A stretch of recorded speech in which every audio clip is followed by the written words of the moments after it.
ছাত্র জনতার অভ্যুত্থান চলাকালে ২০২৪ সালের ১৫ জুলাই থেকে ৫ আগস্ট ঢাকা বিশ্ববিদ্যালয়ের ১২২ শিক্ষার্থীর বিরুদ্ধে ক্যাম্পাসে হামলায় জড়িত থাকার প্রমাণ পাওয়া গেছে।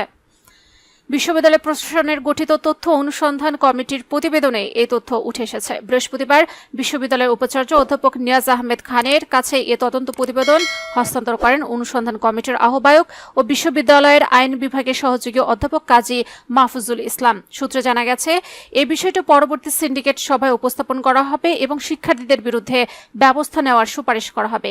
তথ্য অনুসন্ধান কমিটি উল্লেখ করেছে যে তদন্ত প্রতিবেদন প্রকাশের পর চিহ্নিত হামলাকারীদের আত্মপক্ষ সমর্থনের সুযোগ দেওয়া হবে। কমিটির আহ্বায়ক কাজী মাহফুজুল বলেন, বিশ্ববিদ্যালয় হিসেবে ঢাকা বিশ্ববিদ্যালয় সরাসরি ফৌজদারি মামলা করতে পারে না, তবে কর্তৃপক্ষ অপরাধীদের বিরুদ্ধে প্রাতিষ্ঠানিক ব্যবস্থা নেবে। তদন্ত প্রতিবেদনের অনেক সাবেক শিক্ষার্থীর বিরুদ্ধেও হামলায় জড়িত থাকার বিষয়টি উঠে এসেছে। অপরাধের মাত্রা বিবেচনায় তাদের একাডেমিক সনদ বাতিলের সুপারিশ করা হয়েছে প্রতিবেদনে।